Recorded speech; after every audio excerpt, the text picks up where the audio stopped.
5 years ago, if you asked anyone to name the most reliable luxury car brand in the world, the answer was almost automatic. Lexus. No debate, no hesitation, no competition. But today, that same brand once considered untouchable is facing criticism, confusion, and something even worse for a luxury car maker, doubt. So what changed? How does a company go from being the gold standard of reliability and comfort to being questioned by its own loyal fans? And more importantly, Siri, is Lexus actually falling behind, or is something much bigger happening behind the scenes? Chapter 1. The Era of Perfection. There was a time when Lexus didn't just compete in the luxury market, it quietly dominated it. While German brands chased performance numbers and flashy features, Lexus focused on something far less exciting but far more powerful: perfection. Every button click felt precise. Every door shut sounded engineered. Every ride felt like floating. And reliability, it wasn't just good, it was legendary. Owners would drive their Lexus cars for 10, 15, even 20 years with minimal issues. Mechanics respected them, consumers trusted them, and reports from organizations like Consumer Reports consistently placed Lexus at or near the top. The brand built its identity on effortless luxury cars that didn't just impress you on day one, but kept impressing you years later. And that's what made Lexus different. It didn't need drama. It didn't need bold risks. It didn't need to prove anything because it had already won. But here's the problem with perfection. Once you reach the top, the only direction left is down. Chapter 2. A silent shift begins. Around 2021, something subtle started to change. At first, most people didn't notice. The cars were still comfortable, still refined, still Lexus. But if you looked closer, you could feel it. The interiors began evolving, not necessarily for the better, but for the trend. Physical buttons started disappearing. Screens got bigger, interfaces got more complex, and slowly the focus began shifting from tactile luxury to digital experience. This wasn't just Lexus being Lexus anymore. This was Lexus trying to keep up. Because the entire auto industry was changing fast. Electric vehicles, software updates, digital dashboards, everything was becoming more like a smartphone on wheels, and Lexus didn't want to be left behind, so they adapted. But in doing so, they risked losing the one thing that made them special, because Lexus customers didn't come for flashy tech, they came for feel, and that feel was starting to fade. Chapter 3. When luxury started feeling cold. Take a look at newer models like the 2026 Lexus ES. On paper, it's modern, clean, high-tech, but emotionally, something feels off. The warm, inviting interiors Lexus was known for have been replaced with something more minimalist, more industrial. Some critics have even compared it to a high-end Wi-Fi router, and that's not exactly the kind of emotion you want from a luxury car. The problem isn't that the interiors are bad. They're not. The problem is that they feel disconnected, less human, less crafted, more digital, and that shift matters more than it seems. Because luxury isn't just about features, it's about how something makes you feel. And when you replace physical interaction with screens, you remove a layer of connection. The click of a button, the texture of a dial, the simplicity of control, all gone. And suddenly, Lexus starts to feel like it's chasing trends instead of setting them. Chapter 4. The reliability crack appears. Now, here's where things get serious. For decades, Lexus wasn't just good at reliability, it defined it. But in the past few years, that reputation has taken a small but noticeable hit. Models like the 2024 to 2025 Lexus GX have received below average reliability ratings in some reports. And while Lexus still performs well overall, the gap between it and competitors has started to shrink. That might not sound like a big deal, but for Lexus, it's everything, because reliability isn't just one of its strengths, it is the brand. Even a slight decline raises questions. Are they cutting corners? Are they rushing development? Are newer technologies introducing more problems? And perhaps the most uncomfortable question of all, is modern Lexus still built like the old ones? Because the Lexus of the 1990s and 2000s was over-engineered to an extreme level. Everything was tested beyond necessity. Everything was built to last. But today, the industry moves faster, costs are tighter, and perfection is harder to maintain. So while Lexus hasn't collapsed in reliability, it's no longer untouchable. And that alone changes everything. Chapter 5. The technology gap nobody expected. Ironically, the moment Lexus decided to chase technology is the exact moment it started falling behind in it. That's what makes this shift so fascinating, because Lexus didn't ignore the future, it ran toward it.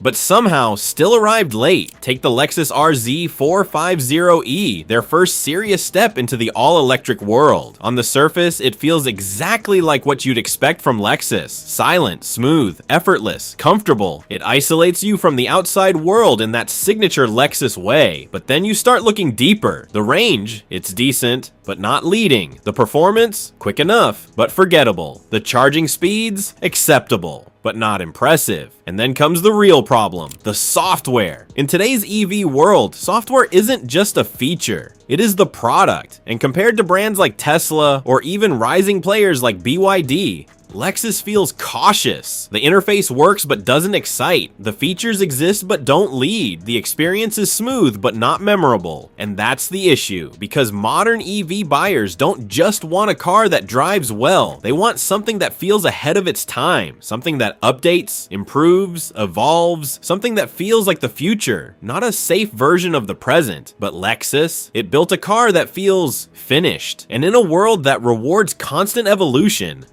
finished can feel outdated. Even more worrying is this: some competitors are offering similar or even better tech at significantly lower prices, especially from China, where innovation cycles are faster, risks are higher, and execution is aggressive. Suddenly, Lexus isn't the safe premium choice anymore. It's the expensive middle ground, not the most advanced, not the most exciting, and now, not even the most reliable. So where does that leave it? That's the uncomfortable question Lexus is now facing. Chapter 6, Identity Crisis. Trying to be everything somewhere along the way, Lexus stopped being focused and started being everywhere. Quietly, strategically, almost invisibly, the brand began expanding. More segments, more models, more price points. From flagship luxury sedans, to compact crossovers, to entry-level SUVs. Cars like the UX and LBX weren't mistakes. They were intentional. A way to bring younger buyers into the brand. A way to compete with entry-level offerings from BMW and Mercedes-Benz. And from a business standpoint, it makes perfect sense, because volume drives profit, and profit drives survival. But here's the catch: luxury doesn't work like the mass market. You can't scale exclusivity infinitely, because the more accessible you become, the less special you feel. And Lexus built its entire identity on feeling special. It wasn't just about owning a car, it was about owning a Lexus, a brand that stood apart, a brand that didn't chase trends, a brand that quietly did things better. But now, when Lexus is competing in almost every segment, that uniqueness starts to blur. The lineup becomes crowded, the message becomes unclear, the identity becomes diluted, and suddenly Lexus isn't the different choice anymore. It's just another choice. And that's dangerous, because once a luxury brand becomes ordinary in perception, it loses the very thing that justified its existence. And getting that back, that's one of the hardest things any brand can do.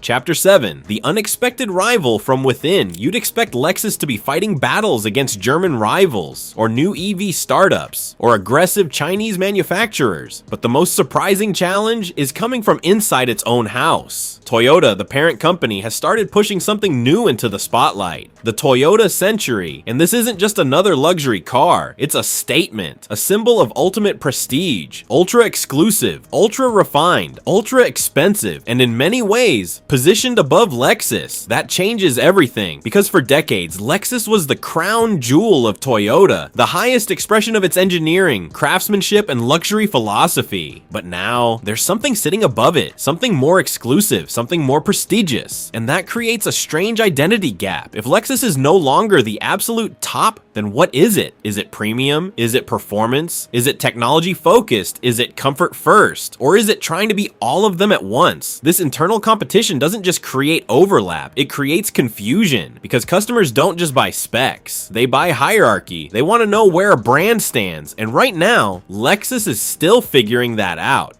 Chapter 8, The Truth About Old Lexus. Ask any longtime owner of a classic Lexus, and you'll hear the same sentence almost word for word. They don't make them like they used to. Now, it's easy to dismiss that as nostalgia, but there's a reason this sentiment exists. Back in the 1990s and early 2000s, Lexus operated differently. It didn't just build cars, it overbuilt them. Every component was engineered beyond necessity, every detail tested beyond reason, every system designed with longevity as the priority, not cost. That's how Lexus built its reputation, not through marketing, but through experience. Cars that felt indestructible, interiors that aged gracefully, engines that ran forever. But today, the industry doesn't allow that level of excess anymore. Regulations are stricter, competition is faster, technology is more complex, and costs matter more than ever. So Lexus adapted, and in doing so, it became more efficient, more modern, more competitive, but also slightly less obsessive. And when your brand is built on obsession, even a small step back feels massive. So when people say Lexus has declined, they don't mean it's bad, they mean it's no longer perfect, and perfection was the whole point. Chapter 9. Is Lexus actually in trouble? Here's the truth. Most headlines won't tell you. Lexus isn't collapsing. It's not failing. It's not disappearing. In fact, by most objective measures, it's still doing very well. Strong sales, high reliability rankings, loyal customers, global recognition. So why does it feel like something is wrong? Because Lexus isn't being judged by normal standards. It's being judged by its own legacy, and that legacy was nearly flawless. But the world has changed. In just 5 years, the automotive industry has gone through a transformation that would normally take decades. Electric vehicles redefined expectations. Software became central to the experience. New competitors entered the game with fresh ideas, and consumers became more demanding than ever. Lexus didn't fail to adapt. It just didn't adapt fast enough or boldly enough. And now it's stuck in a difficult position, not behind enough to be irrelevant, but not ahead enough to lead. It's in the middle. And in today's market, the middle is the hardest place to be. Chapter 10, The Road Ahead. So what happens next? Where does Lexus go from here? This is the most important moment in its modern history, because the next few years won't just define its products, they'll define its identity. Lexus has two very different paths in front of it. The first, keep chasing the industry.